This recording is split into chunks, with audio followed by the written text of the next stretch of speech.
Right, so There's a way to start. what? Ready?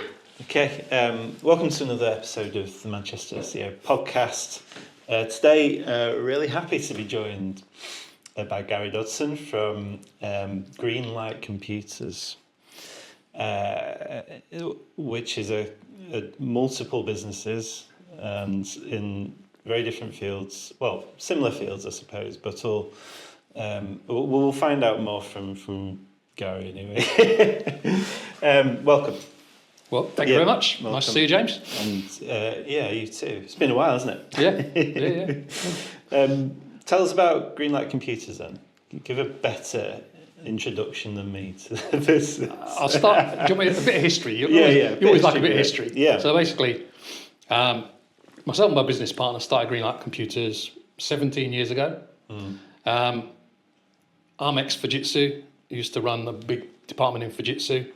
My business partner's ex-Scholastica, which is a manufacturing of IT business. Okay. And we always joked about the fact that one day we'd start a business called Goya Leisure, which was get off your arse. But in the end, we were more sensible and started something called Greenlight Computers. Yeah. And it was bobbing along quite nicely for 12 years. Yeah. And then we decided that we would niche and focus on life sciences. And during the process, we have Greenlight Computers, which is an IT MSP, for those who understand what the world of MSPs is. Focused on life sciences. But within the group, we've also got a digital marketing business called Greenlight Web. We've got a business community called MBH in Manchester. And we've got a job board called Jim. Jobs in Manchester, fairly obvious. And interesting enough, we've been asked about Jill and all sorts recently, which is quite fun. Yeah. The business itself, 90% of our turnover comes from the computers business. Sure. In terms of the MSP. And that is very much focused on cybersecurity-led business. Right. So we get involved in lots of discussions about cybersecurity and questionnaires, which are 400 questions long, as everyone's getting more and more nervous about the use of AI and its relation to cybersecurity and all that sort of stuff. So that's our world, really. Yeah. And is that, so you becoming increasingly busy on that side of things? Yeah, and it's quite an interesting challenge to balance what is consultancy and what is just guidance. Right. Because in the world of IT, it's all a matter of risk in the future. Sure. Who owns the risk? Because IT companies don't press the buttons, the users do.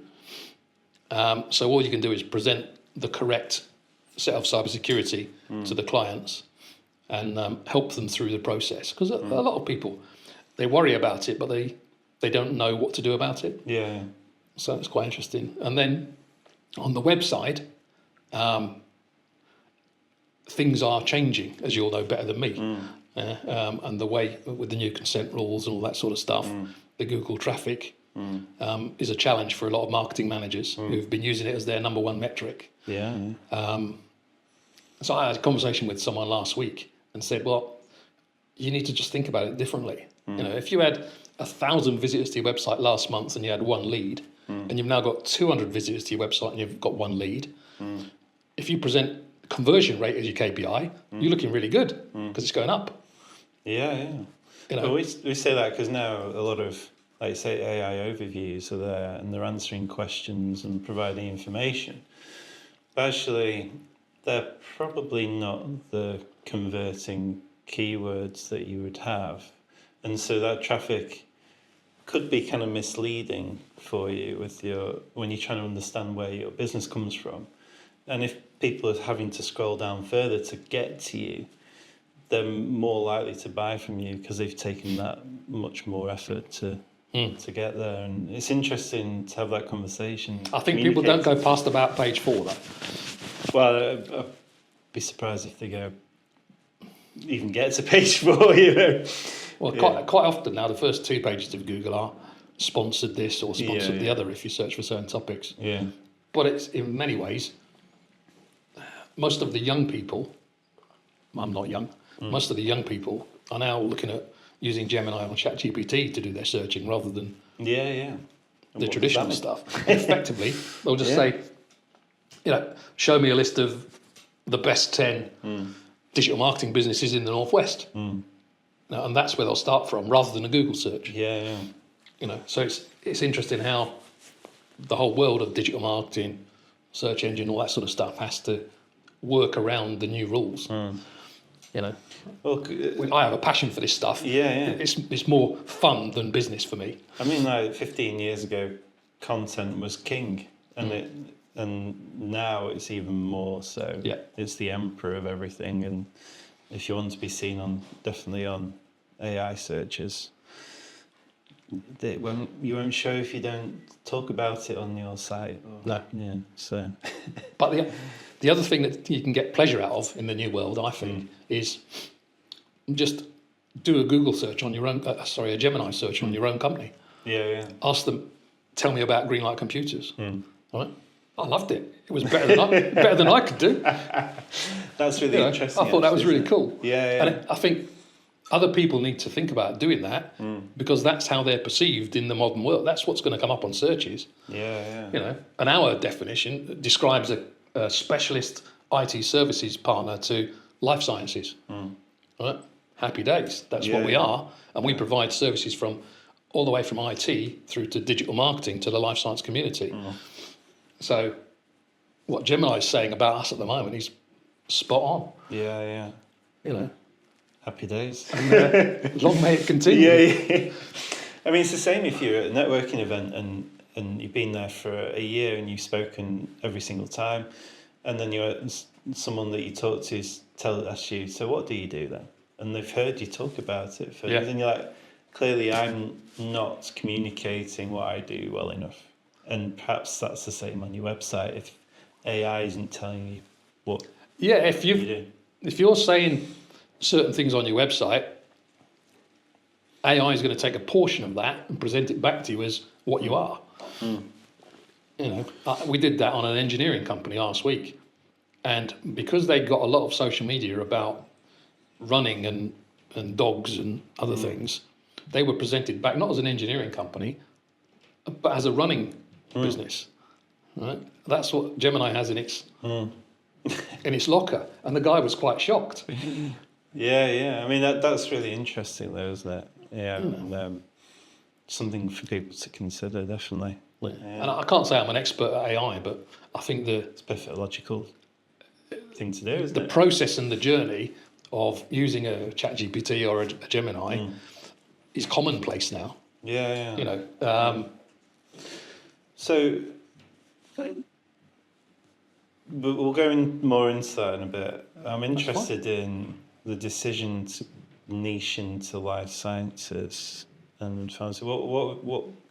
How did that come about at the time? Do you remember? As you know, I'm a serial starter of things. Yeah. And my business partner has to put up with that. And we had a recruitment business 7-8 years ago that was great for 2 or 3 years, saved us a lot of money for our own recruitment, but it was a fairly tedious business to run. Sure. So you either get big or don't bother with recruitment in many ways. But what we did find is talking to 2 people, one particular lady who was running a recruitment business in the rail industry, right? She'd been a general recruiter, 10 staff, bobbing along, right? She then niched into the rail industry, and at the point I was talking to her, 5-6 years ago, she was turning over 4 million with 3 staff because she'd niched into the railway industry. Right. And she was the place that people came to Yeah. for the whole career management in the rail world. Yeah. And I thought, we had other stories about niching into an area. Yeah. So we moved in to primarily focusing life science, which is now 70% of our business. Right?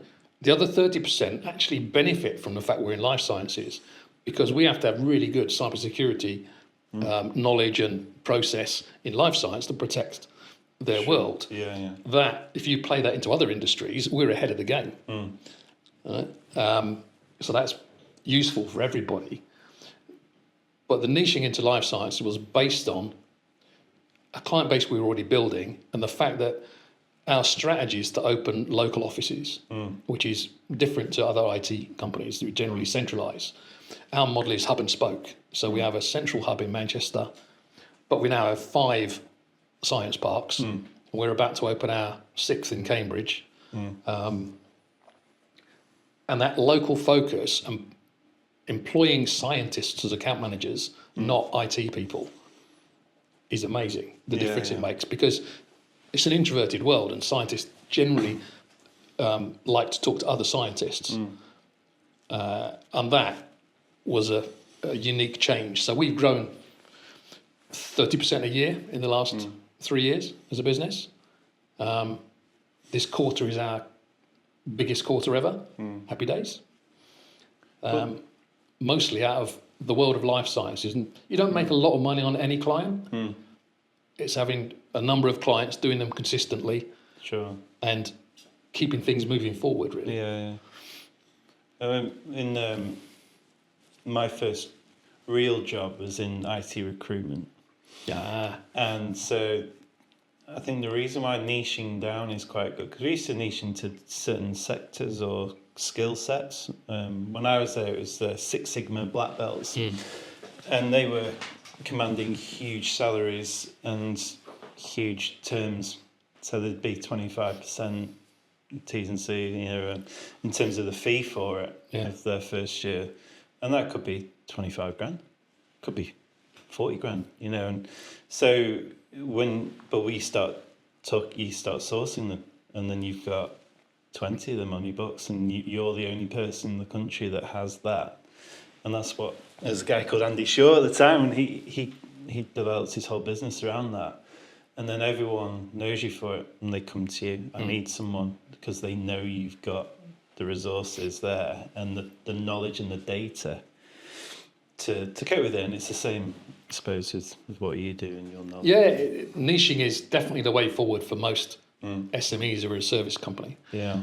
I also had a computer science degree, so I could talk to them about the right things, Yeah, I knew what the technology was that they needed for people, programming languages. And that makes you valuable in that world. If you think about it. You know, it's how it should be. Having a master's qualified scientist as an account manager in Alderley Park, from my point of view, is a little example. She can talk about the science in the lab, and actually IT is an afterthought. But she's built her knowledge over the last 3 years about the world of IT to the point where she's up there with everybody else, because by nature she's intelligent. And learning the other way is quite a simple process in comparison to learning science, which, to be honest, for most of us goes over our heads. There's some really clever people out there. And you get fascinated by some of the companies. We actually look for startup businesses where what they're doing from a science point of view, we think is fantastic. You can't talk about most of it. The number of non-disclosure agreements I sign is ridiculous. But it's for the right reasons. But some of these things that people are inventing. I was at an event a few weeks back, and some guys in Leeds have developed a needle that's not a needle. It dissolves. And it's to impart drugs for people who are scared of needles. Right? It's sort of it's a patch. And it does the same job. Fantastic technology. Amazing. I'm trying to get them as a client, but safer as well, I suppose. So there's loads of that really interesting stuff out there. But it's like a lot of things, not all of them succeed. Because in their world you can go 10 years before you actually turn to revenue. So that's a whole journey of funding and process. And that comes back often to,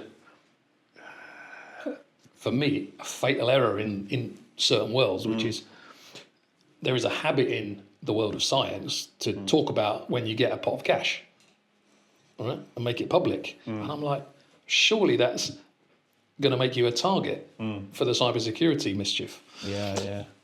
You know, why would you do it? But Data and information you have it's the way it works, you know. is the value, isn't it? Yeah. If they can get their hands on it, you know. Yeah. And one of the things we would say to most people is, look, think about segregation of data. Right?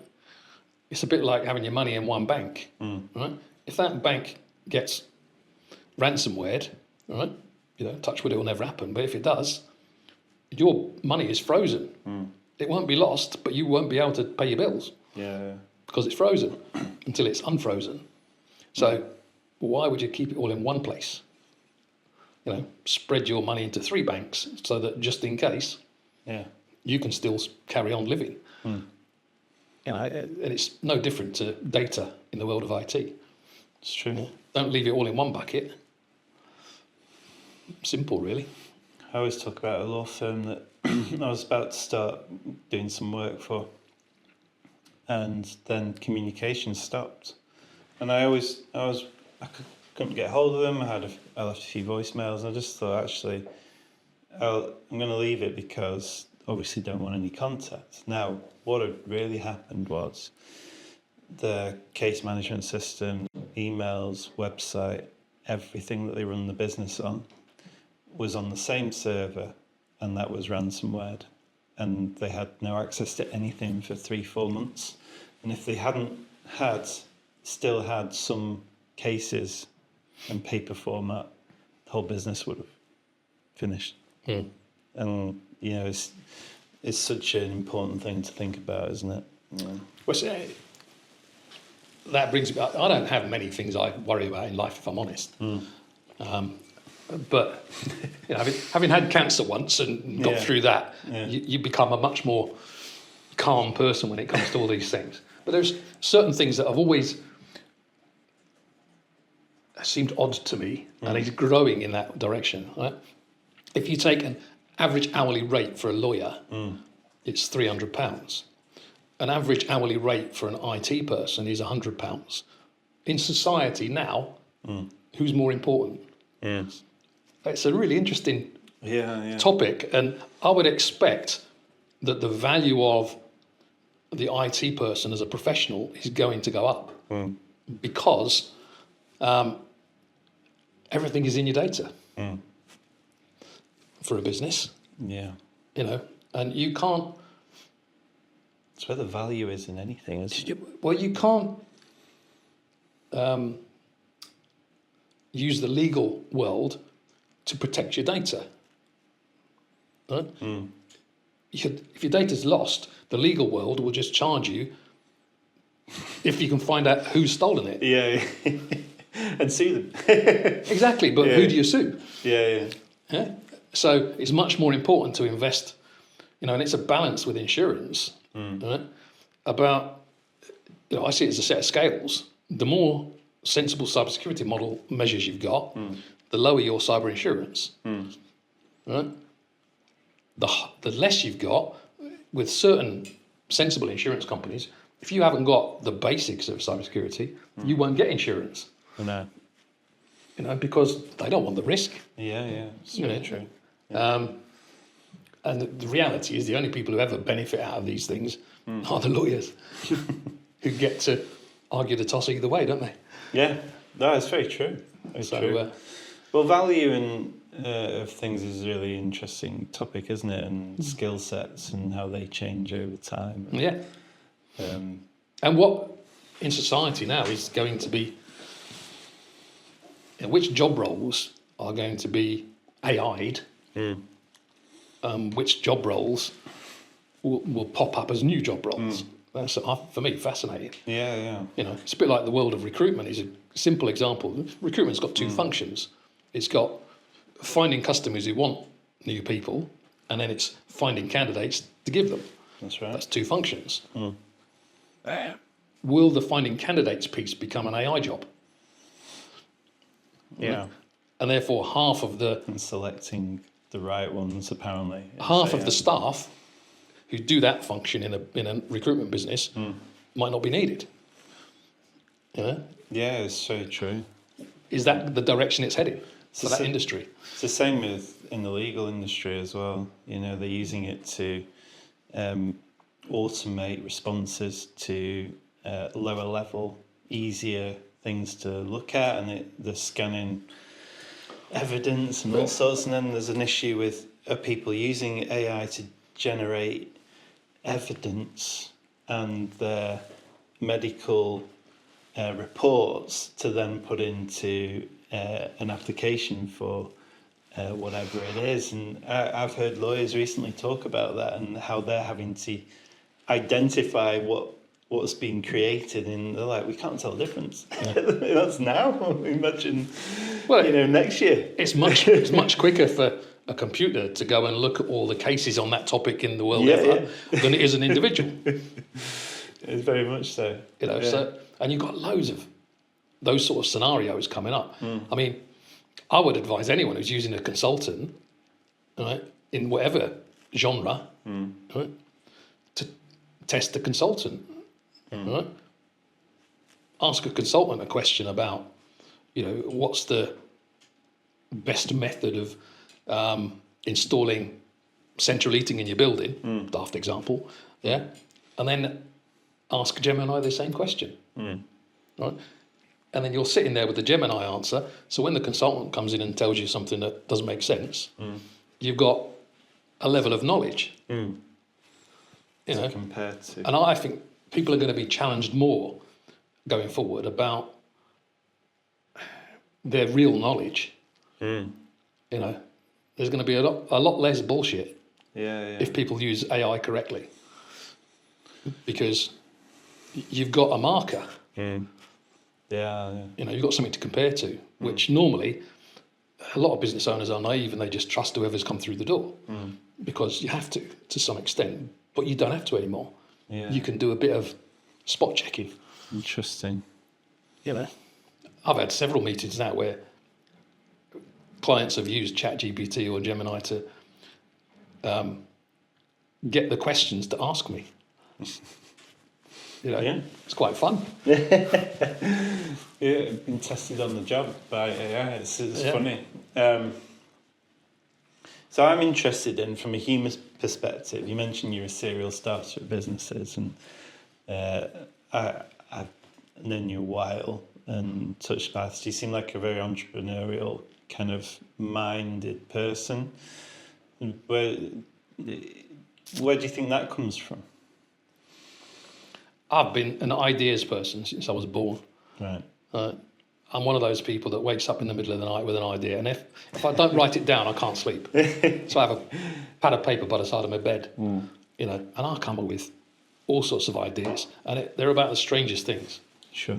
Yeah. So even in my Fujitsu days, I was quite often rented out or put into complicated meetings because they knew that I'd come up with the off-the-wall ideas, the ideas that generally doesn't come out in a meeting. Right? They're not all good. 1 in 5 is good, probably, but the 1 in 50 is amazing. But that's the way I think. So I'm no good at being cornered. If I get cornered, I come up with more ideas. That's just how I am. Yeah. And it's one of the challenges we've got at the moment with the world of SEO and the consent laws with Google and all that sort of stuff, driving down the traffic, right? Where in reality, the number of visitors to websites is probably the same. You just can't count them with the Google metrics in Google Analytics 4 and all that sort of stuff. Well, there are other ways to think about it. That's what excites me. I did a post the other day with a picture of Dad's arm in it, doing "Don't panic." I think it's the last post I did on social media. I don't do them very often. And so many people have forwarded that post to other people who are marketing managers who go, "Oh yeah, don't panic. Let's talk about that." And we're looking at other ways of presenting the good things that marketing do. Because you've got to think about it differently. Daft idea, but we're even considering not having a website. Mm. Right? And looking at, if we didn't have a website, how would we be visible to people? Mm. Right? I'm not saying we're not going to do it, but I'm just saying think about it differently. Oh, And are there different ways of looking at it? Yeah. You know, What if your online presence wasn't there? What would a normal business do? And I always say doing real world shit is the way to do it. And there's a guy in SEO that I forgive, please forgive me, whoever it is that talks about that. And the real world shit isn't something that's come from me. Yeah. It makes perfect sense. You know, the online, Google's trying to work out what a good business is. Yeah. Not only what a good page is, but a good business, and what does a good business do? It events, it does things, it gets involved in the community, it does stuff with its staff, it doesn't. So why not do that? Yeah, five years ago, if you'd have looked at a website, it was largely for people to present what they did to the world. Right? And then that was challenged, and people had to start not just presenting what they did to the world, but now present a lot of case study material just to prove that they really do it. Yeah, that was phase 2. We're now moving into phase 3 in my mind, which is that's all well and good, but I'm only going to come to your website if I can find it. Oh. Right? So how do you build content which is high quality, unique, right? So that Gemini or ChatGPT flags it as this is the place to go, right? For this niche piece of content, right? And a lot of people are struggling with that. But when you get that right, it's a bit like our little job board, Jim. Right? Yeah. Makes me no money. It's quite fun though. Yeah. And all of a sudden we've hit a pinch point where Google loves it. You know, because it's the only one in the UK I've discovered, a local job board. You get national job boards like in Indeed or Total Jobs, right? And you get sector job boards, right? And you get government job boards. But actually, you find me another one that is about a city, yeah, and only presents jobs about that city. It's called Jobs in Manchester because that's what it is, right? And we always thought that was where it was heading, yeah. But it was a bit of a gamble. We didn't really know. So that was a bit of an entrepreneurial jiggery pokery. Yeah. It's probably cost me about, well, not me personally, but my business about 70 grand to build it. I've still got no idea if it's going to pay off. Yeah, but it might. Yeah, and it looks like it is being deemed as the way forward. You know, we've had approaches from London and Liverpool recently. Can we have one? You know, so jobs in Liverpool, or Jill, as I call it. Yeah, I don't want to do Stockport for obvious reasons. Probably not for your podcast. Really. There you go. I was like, well, doing Make people smile. Yeah. Yeah. So were your parents like that as well? Did they have that kind of mindset? My dad was a printer. Right. And the day I left university, I went over my first paycheck, and it was more than my dad had ever earned. Oh, wow. And he was gutted. Happy but gutted. Yeah. You know? And I wasn't the best student in the world. No. Like most entrepreneurial people aren't very good learners in terms of textbook learning. Yeah, I learned through experience and watching people. And I've always got a mindset of, you're doing that, it's great, but how do I do it better? That's my mindset. Yeah. So sitting there and learning repeat stuff at university, I missed one or two elements of my university activity because I was playing football. Right. Yeah, there you go. But my parents were dead proud because I was the first member of the family ever to go to university. Yeah. In 1980. What did you study? Computer science and economics. Okay. But I'm a qualified teacher as well. I did a Cert Ed. Oh, right, okay. Did you ever teach? Very temporarily. And I thought, this isn't for me. It's, in those days, you could... It's not as competitive as it is now, right? I had 2 jobs lined up even before I'd started my final year. And I ended up going into a company called ICL that most people won't remember now. They were acquired by Fujitsu 25 years ago. And that was my job that I'd got ready for me, irrelevant of whether I got a degree or not. Okay. So I didn't overly put the effort in. Ended up with a third. Yeah. Most of my work was first and 2-1 stuff, but I didn't concentrate too much because I was having a good time. Yeah. Nowadays, students can't afford to do that because they come out with big debts. A lot of my kids have come out with big debts. Yeah. Which is a hobby horse for me. Yeah. Don't mind paying for the education, but the interest rates are ridiculous. All right. Yeah. And it's absolutely stupid system. But there you go. I'm not a politician. No, well, a lot of politicians haven't done anything in the real world, have they? That's the problem. Exactly. You know. I can tell that's one of your favourite topics.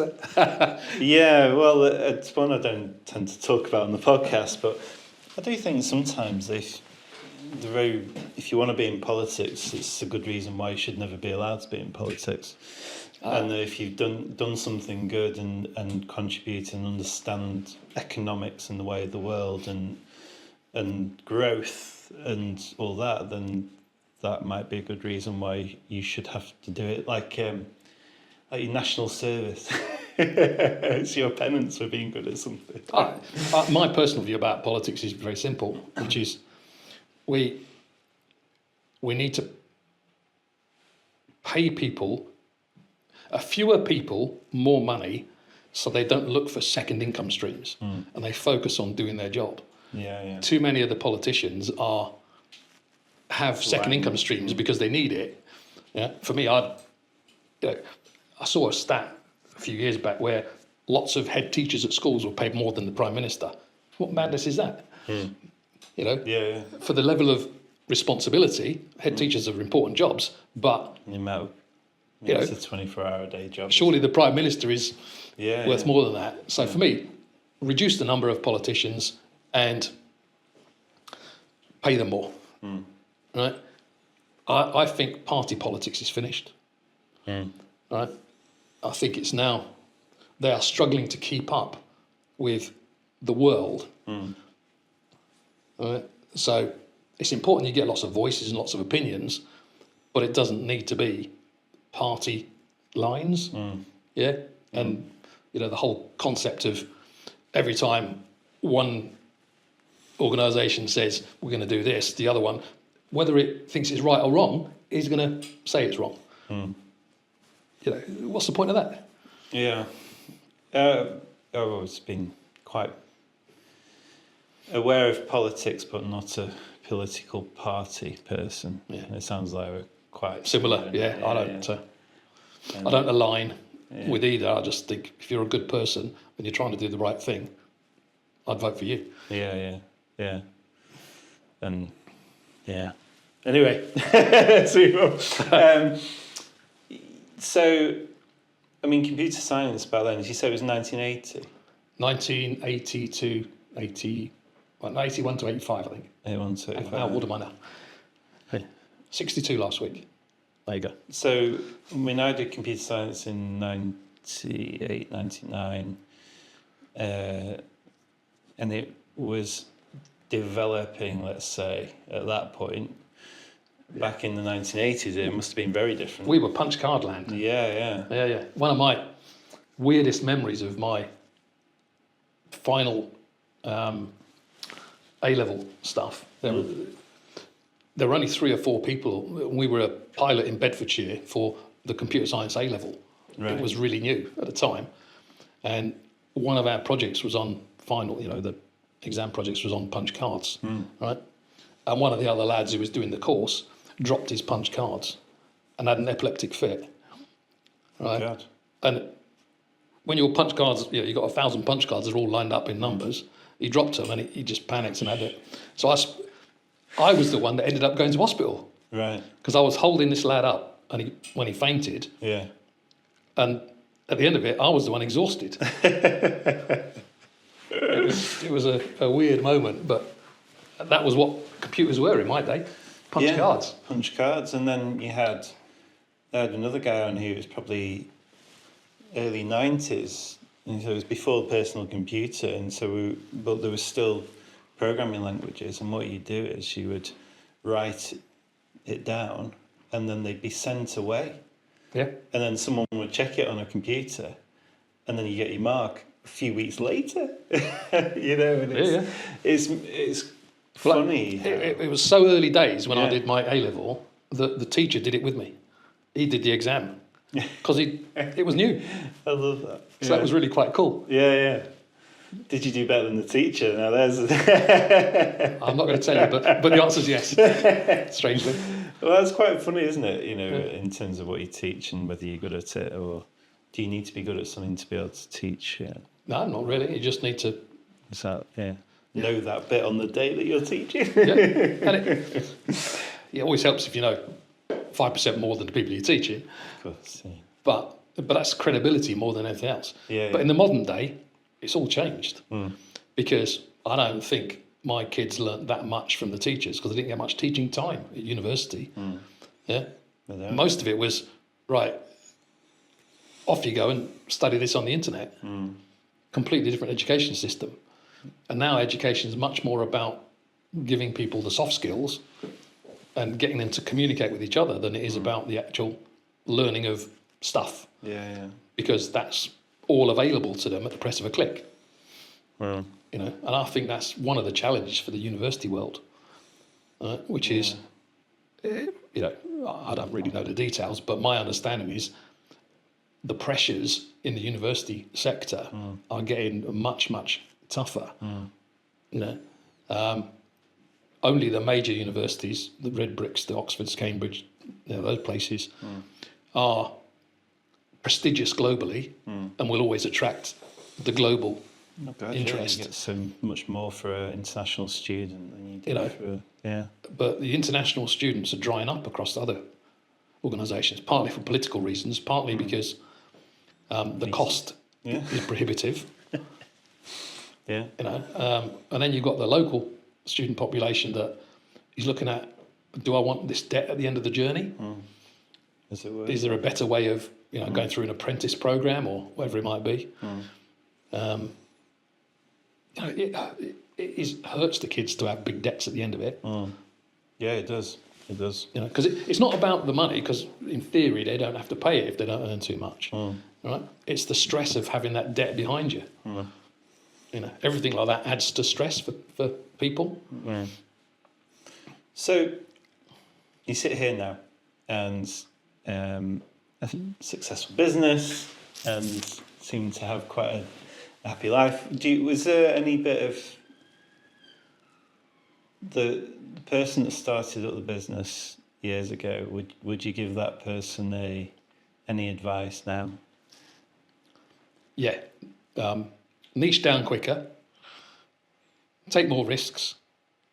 Right? I don't think I'm successful. Yeah, for me, my business is a small business, right? And it's more important in many ways that we look after the staff, right? A lot of people say that, it's a bit of a cliche, but we do things like we've got an alumni club for ex-staff. Right. Because our view is if someone leaves us, right, we want them to be successful elsewhere. So you'll be, we're always surprised the number of our former staff that might work in theory, competitors or whatever, that like our posts or, come to if we have a Christmas do for our alumni, it's well attended, because we don't see ourselves as a big business or anything like that. We're a small 25-person business. Right? We just happen to be getting quite good in a certain niche and getting a reasonable reputation for it. We're just opening it in Cambridge. I wish we'd have done that 10 years ago. And you can do that through getting funding, but we're organic, right? One thing we're quite proud of is when we started the business, our one thing we said was, we're doing this because we don't want to have a boss. Right? So you don't go and get funding if that's your view of life. So I'm happy to be small rather than be Interesting. a small part of a bigger thing, if that makes sense. You know, and there'll be a time where, you know, when you get older, you've got to think about, right, who's going to run this after us? Yeah. But there's lots of ways forward with that. You can do a employee ownership model. You can sell the business to someone who's in the same sector. You can sell the business to someone who's in a different sector. There's all sorts of options. But I like doing it. Yeah. Yeah. Because while I've got a business, I can try stuff. Yeah. You know, it's like we're just about to merge our marketing business with our IT business and build some really interesting niche things in SharePoint. Right? Because most of our clients have SharePoint. Most of them don't really know what to do with it sometimes. You know, and as data builds up, it gets all messier. Yeah. So there are Especially in SharePoint. really interesting, you know, and using SharePoint specialists is a very expensive thing, right? Whereas we've got people who, in the IT company, manage SharePoint, and in the digital marketing business, have the design and structure to build SharePoint sites that look nice, and attractive for people to use, which is one of the challenges with SharePoint out of the box. It's not that attractive. So there's a little niche for us there that we're pushing on with at the moment. If we were owned by somebody else or funded by somebody else, they wouldn't let us do that because their focus would be on get more people on IT support. Yeah.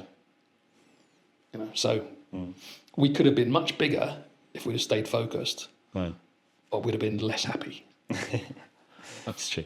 Yeah. You know, and it's not all about the money. It's about what you're going to do with all the money when you retire, if there's a load of money. Yeah. And my definition of retirement, as I've said to many people, is waiting to die. It's true. Yeah. You know, Element of that, isn't there? you've got to, every day's a day. Enjoy it while you can. Yeah. You know, that's why I come on things like this to chat to you. Yeah, definitely. Well, it's, You know, yeah. It's, got to. I like the fact you took the initiative to do this a couple of years ago now. Yeah. Yeah? And I'm proud of the fact that you're doing it well. You know, I'm privileged that you've asked me to come and have a chat.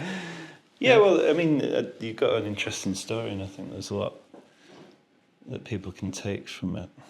Yeah, which I find this world very interesting. All right? And every day, if I can help a few people, all right, even though they don't know they're being helped sometimes, you know, happy days. Yeah. You know, I don't work too hard, if I'm honest. Yeah, everyone thinks I work really hard. But I try to work clever, if that makes sense, and not do things multiple times. I try and do it once really well and then use that for future needs. Yeah. You know, one of the things I've got in my mind at the moment is how do you really well present someone their cyber posture? Okay. Right? Because it's so all over the place. Right?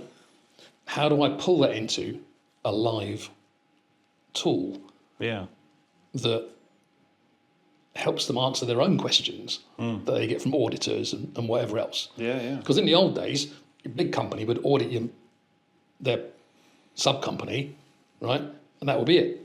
Now, the big company audits the sub-company, but also audits the sub-companies and any freelancers. So they're going down the whole chain because they realise that your cyber protection is only as good as the weakest link in that whole chain, right?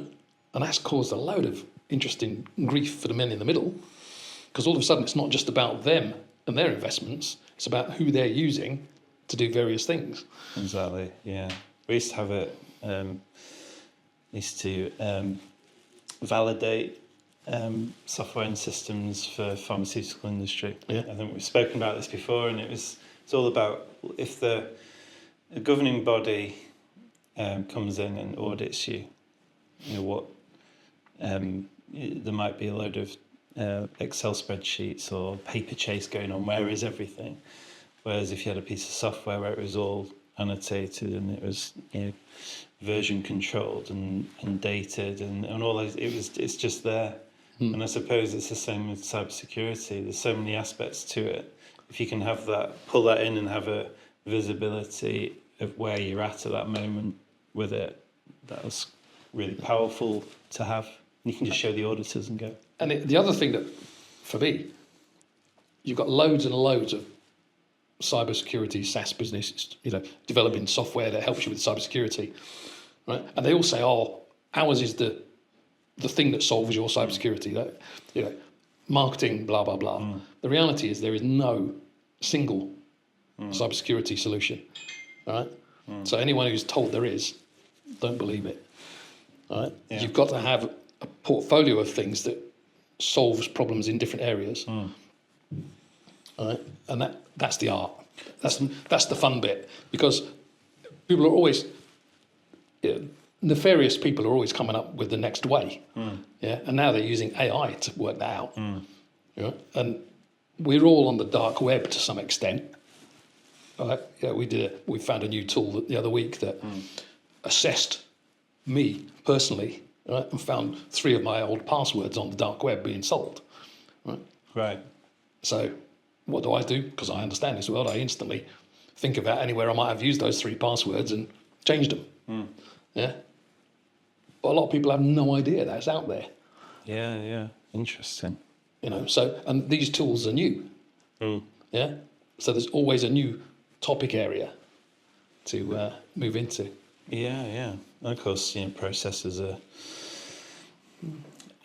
changing as well, and they can do a lot more in a short space of time. So the ideas of encryption have to get better as well, if at all possible, to compete. But there's also levels of security for what's appropriate for what you have and how you do it. You know.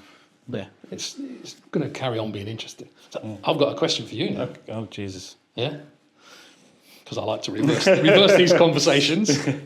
Yeah. So what's happening with you guys? Tell me more about Manchester SEO this month. This month, what's the latest? Because we haven't spoken for a good year or so. So there's a lot going on with internally and externally. Obviously, we've got the podcast side of the business, which has taken off recently. And from an SEO perspective, we're very niche in the fact it's organic SEO, nothing else. Happy days. And there's a lot of changes going on online. It's not just about Google anymore. And the bit about Google and other search engines where you have AI overviews and AI generated searches, and what does that mean? You know, ChatGPT gets its data from Bing. Yep. So like, okay, well, what does that mean? How do we have to adapt to that? And so really it's a fascinating, really exciting time in the industry, because we're constantly assessing the work we're doing and how that's reacting compared to the changes which are happening daily. And from your world, is your focus more in the B2C space or in the B2B base, or both? B2B. B2B. Yeah. Done a bit of work, online PR with an actress and a musician. Oh, nice. And but it's mainly B2B, and at the moment the biggest, quickest successes we've had are in e-commerce. And I think that's just mainly because e-commerce sites are really poor from an SEO perspective. Yeah. But it can have fast results if you get it right. Yeah. So we was talking to a new client, relatively new client yesterday. It's like the 3rd month in, and they're 10 grand above what they usually sell online for the last 3 months at this time of year. And so they were on around 10 anyway, so they're doubling their turnover Right. each month.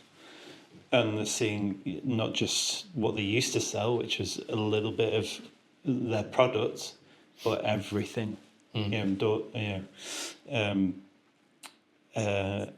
It's hard to talk about them without saying, but don't worry. all the products. So Yeah. when you see that and you go, actually, this is an industry with a high ticket value, and they literally gone to number one for there's like 19,000 searches a month. They say, whether that's a true value or not, but there's a lot, and they're selling a lot more. And, Happy days. So we're really, really happy with that. That's for me is an interesting world, because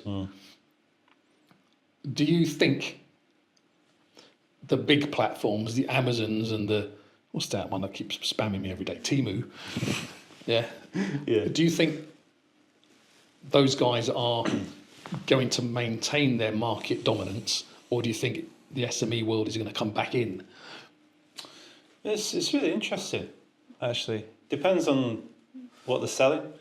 But actually, Amazon's been really clever where they've taken people off online to like the apps that they have, and they've made it really easy to get stuff sent the next day, and people just go to it. Oh, I'll go on Amazon for it. Yeah. And so they might lose a bit of. I think obviously Google's losing a bit of its share of searches at the moment. Not a lot, but a little bit.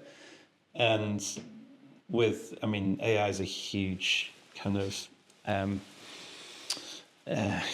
game changer and disruptor.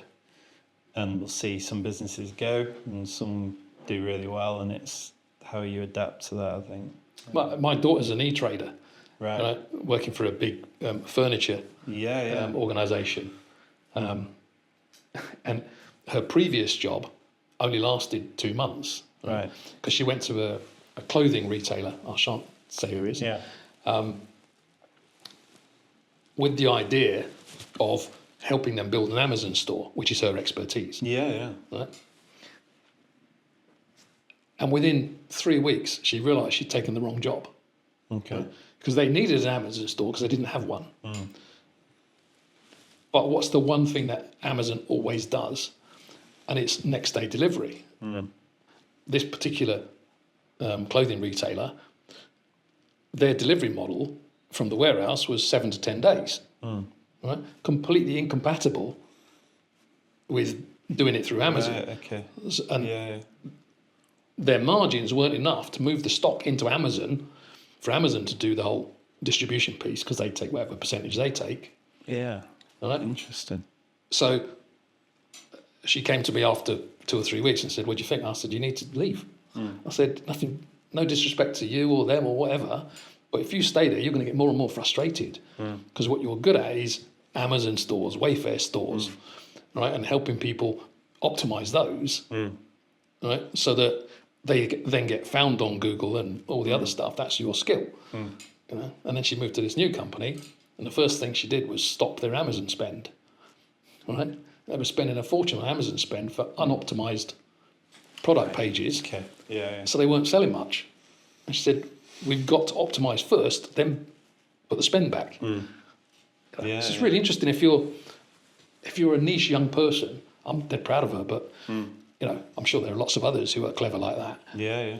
But to be confident enough to tell your organisation to stop spending money whilst you get it in shape, I thought was really good. Yeah. I mean, we've got 2 clients that have started spending more with us because they've stopped their ad spend. But that's because, I was always saying you might want to think about it, because you're more of an educational sell because it's services and it's bespoke design of big systems, and it's not really something that you buy from an ad. No. And after time we've seen that the inquiries they get from the ads aren't very good. Sometimes unrelated, which is a different question to ask the ad managers. But the organic ones, they've come in through related content, and it's usually people with a bigger budget, Yeah. and because they're doing research on, you got $100,000 to spend. What are you gonna use it? So you have to be really sure that they're the best, and you kind of get that a bit more from organic. Yeah. The other thing about this one is that I don't really think there's much competition in the world. There's lots of companies out there, but competition's only where people actually know what they're doing. And I don't think there's enough people who know what they're doing in the market. So if you know what you're doing, you'll win business. You know, and there's no shortage of good business for the ones who know what they're doing. You know, and that's going to be the challenge. It's the quality of the work, not the volume of the work, because anyone can burn somebody's money on, you know, the wrong things. Yeah, you know, the wrong PPC campaigns. If you're a B2B business and you're burning a load of money doing a PPC campaign that only talks to, you know, kids between the ages of 14 and 20. Why are you doing it? That's completely the wrong approach. You know, We say online there's a lot of competition with average content. There's not a lot of competition with really good content, and it's good for this, and this, these reasons, and this is how we do it. And then they go, all right, well, we're in the top, you know, number one for this, or how did that happen? So it's funny that, isn't it? Okay, going back to your talk about entrepreneurism. Right? One of my next ideas, just to keep you entertained, is there is a gap in the market for some sensible, what I call launchpad sites. Okay. Right. You know, take for example, young musicians. Right. Most of them have absolutely terrible promotional websites because they've got no money. They've done it on a fag packet. They've used templated tools that are never going to be indexed by Google because they're not high quality, you know, or they've gone into a platform that doesn't care about them, whatever. And I think there's a gap in the market for people to create we'll do it now in a quality way and you can pay us later basis. You know, and you don't find many of those about because it's about taking a little bit of risk. You know, it's why we did MBH, for example, in the past. Right? We've got 1,000 companies on there now with their profiles on. They actually get clicks every day through the process. So most of them don't know there's any value in it because they've forgotten they've done it. You know, but doing it in a decent way helps. And I think that's going to be another project for us when I've got some spare time. How do you build a launch pad for people who are starting out in music or starting out in the world of art, for example? Well, how do you make money as a musician? Exactly. You know, It's your own stuff, yes. and if you don't make money, you don't have the money to invest in marketing yourself. All right. So is there a way of helping people that gets them launched, right, and gets them to the point where it tests the question of, are you good enough? You know, is there a market for you? And I watch people. I've seen a singer called Veronica Verzi. I think that's right. I watched her on Norwegian, one of those Norwegian TV programs many years ago. She's an amazing singer. Right? Cynthia Verzi, not Veronica. Cynthia Verzi. Right. Oh, that's her ringing up. So I pulled. And her music is amazing. Her voice is amazing. Right? But she's peddling hard to be found. Yeah. You know, and I just think if you can help people launch themselves in a better way, that would be great for that industry. Yeah. You know, people like Elton John, for example, who've got a pot of cash. What's wrong? You know, he should be considering doing a Bill Gatesy type thing and building up a launchpad for new artists. Maybe they are already. I don't know. Maybe I just pick on him because I like Elton John. But Launchpad for artists that he's invested in. That's what Bill Gates does. yeah. He does. I shouldn't start this. There's been a huge kind of.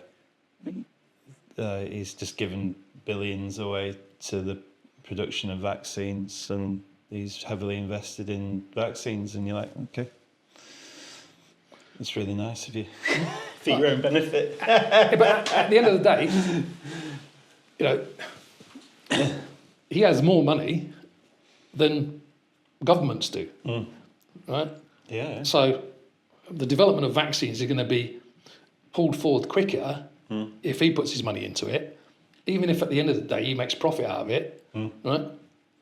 There's a lot of people whose lives are going to be saved because he's accelerated that process. Yeah. Yeah. I personally wouldn't think someone like him would be caring about the money because he makes so much money on his business anyway. Yeah. I don't think that's, to him, a key factor. But it definitely accelerates the development because if you go to the government and say, we want £28 billion to invest in developing a new net or a cure for malaria or whatever it might be, right? That's going to take forever. Whereas he's sitting there with a big pot of cash. The reality is that we're a bit nowadays like a James Bond film in the world. Yeah, in that it's certain Elon Musky type people who control wealth and therefore control the direction of things. Yeah, whether you want them to or not. Yeah, and then you occasionally get a Trump effect. Who's just basically blustered his way along. Lots of people have opinions about him. I don't personally. I just think it's interesting to watch. Yeah, but you do need those change things occasionally. Yeah, and it's going to come from the big businesses because that's where the money sits. If you think about the oil industry, right? I bet BP and those other companies have got massive war chests of cash, right?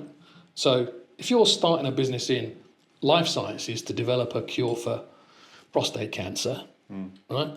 Instead of go down the normal channels of scientific investment and all that sort of stuff, why don't you just go over to BP and say, give me some of your dosh, right? They'll probably go, oh, that's a good idea.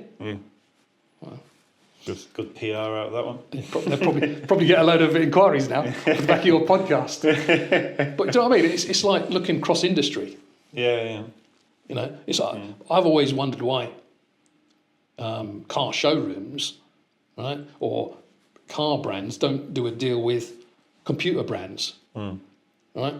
So that, I'll use two brands because I feel like it, but Mercedes, said, we've done a deal with Lenovo, so if you buy the latest MLK blah, blah, blah, whatever, the latest Mercedes car, you get a free Lenovo laptop because we want you to be part of our community. Yeah? I've always wondered why those two industries haven't crossed and done deals. I did. So when my last job was working for a software company that did fuel pricing software. And the end of my probation, I had to give a presentation about what I thought the future of that industry was. And I talked about automation and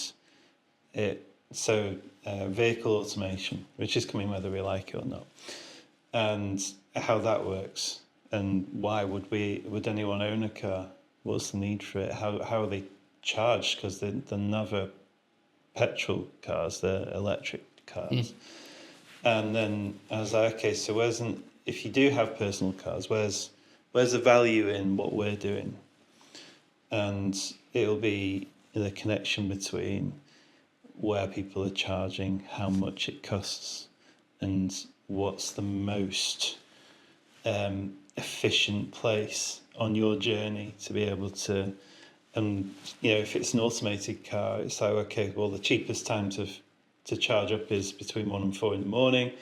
How do we manage the load from there? And then these automated cars will go and park in a car park outside of the city. You've got no issues with traffic or parking or accidents or anything like that. And at the time, I was thinking, well, actually, we should merge with some form of, company that do sat-navs and sat-nav technology, and or not merge, but kind of talk to them about the technology and how what we do could fit in with them and the giving the visibility of where things are. So I did my whole thing on Nokia at the time. Does a lot of the mapping for sat-navs around the world. Doesn't matter which car you're in, they do most of that. That's what they're good at these days. And then we should go and talk to them and look at how our software links in well with them, and how, and then it's about placement of chargers and where they are. How do you go into the planning of that, and can you? So it linked into the other part of the business, which is all about planning and where should you put a fuel station or a QSR, quick service restaurants and stuff like that, and why. A location of a petrol station is really important for traffic flow, and what does it mean different times of the day and seasons, and so there was all that I thought that could go into. I put that and presented to him, and I'm not sure it was ever talked about after that, but in my mind I can see things happening that kind of relate to that, what that was 7 years ago. But along similar lines, I think I'm fascinated by the fact that when we repair roads, right, we repair roads with material that we know is going to break again, right? Where there is other material out there, slightly more expensive, that could last for 40 years instead of 10 years, right? And I do wonder whether the reason for doing it politically is that it keeps lots of people in jobs, right? Okay. So there's a balance between keeping people employed, filling potholes, versus people's discomfort with potholes. Yeah. Because the technology of materials is out there to make things that don't break so often, and turn into potholes. I'm sure with a bit of rubberized road mapping or whatever it is, you could build that, and then you go a step forward and you go, well, in theory, someone must be doing research on this, but you move into electronic vehicles all over the place. Is there a way that the road can charge the vehicle so that there are no plug-in stations? I'm sure that people are researching this stuff. There's charging stations where you can drive over it and park, and it charges you like that, so you don't have to plug in. I've seen that before. That was when I was doing this research, it was a long time ago, and I'm out of that business now. But it's a fascinating industry. I was just relating it to the mobile phone things, right? Because 5 years ago, you always had to plug your mobile phone in with a cable into the wall. Now, quite often there's these little charging pads, and you just put your mobile phone onto the pad and it charges it for you. How's that different to a car on a road? Exactly. Technology-wise, I'm sure it is, but who knows? It's rubber that's the touching point, and then you can't. Rubber's quite good because if you get struck by lightning, it kind of grounds you, and you don't. But there's so much around it. It's so interesting, isn't it? And I think we could talk for hours and hours and hours.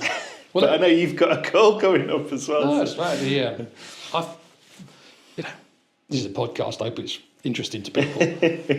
But I'd say one last thing I would say from my point of view. 1995, I did my one career achievement, as far as I'm concerned, right, which was the National Lottery. Right. So I ran the project to deploy all the terminals into all the shops for the National Lottery. Right. And that was my claim to fame in my little office at home. I got the picture of my me doing that for what was ICL. And then I moved into Fujitsu. Right. I was asked last week about what's good about Greenlight, right, and all this sort of stuff. In reality, I would like to have another one of those moments before I retire.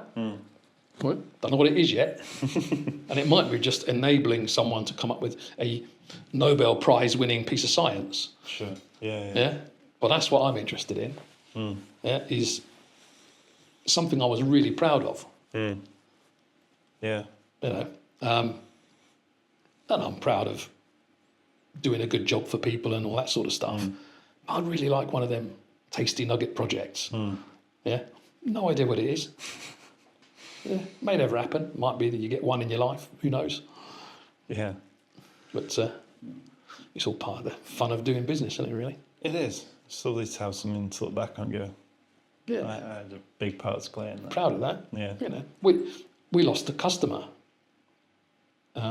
quite recently because they got acquired by a Scandinavian company, right? And they didn't want to lose us, but the Scandinavian company had internal IT. That was fair enough, Yeah. you know. And my team were worried about it, and I said, no, we should celebrate because we've been working with them for 13 years, right? So let's celebrate their success, right? And be proud of the fact that we helped them get there. Yeah. You know, and if you think about it that way, off the back of just being positive about other people's success, we gained 2 other clients, strangely, Yeah. because they heard about that story and said, oh, you're the company we want to work with. Yeah. So I think there's no such thing as bad news if you think about it carefully. And that's what entrepreneurial thinking is. Yeah. Bad news is bad news, but it's temporary. All right. What you've got to do is think about how you make the best of it. Yeah. You know, and not dwell on the fact that you get bad news. You know, we lost a tender last week. All right. For me, that's gone. Right. Yeah. I know why we lost it. Yeah, because the client couldn't compare apples to bananas and went for the cheapest price, or what he thought was the cheapest price. Right. Whereas the reality, Cost him more overall. the longer term thing is going to cost them more. Right. And I said, look, you're a charity. You have to make the right choice for you at the time. You have a board. Right. You've got to go and get 3 tenders. Quite often, charities will just have to choose the cheapest one. No problem. You know, that's fine. But we still have a good relationship. In fact, I'm helping them out with something else. Right. Yeah, nothing to do with being paid. It's just they needed some guidance on something. And I said, that doesn't mean I'm not willing to help you. It just means you've chosen this time to go in a different direction. Yeah, it's important, that, isn't it? Yeah, relationships are what business is founded on. You know, and you can go and look at digital media, and you can go and look at all these other things. But at the end of the day, the true currency of the future is trust. Yes. It is all too easy to be cheated. Yeah. So you've got to work with people you trust, even if it gets messy occasionally and they don't do the right thing. Or it's all about the trust. You know, it used to be about someone saying that they can do something. Then it was about proving they could do it, and now it's about trusting that you can work with them. So there you go. That would be my final message of the day. Fantastic reel to put together. A clip there. Brilliant. Well, thanks so much for coming and talking. Pleasure. to me. We've waffled on for probably an hour now. And more, I really appreciate it. And yeah. Thank you very much.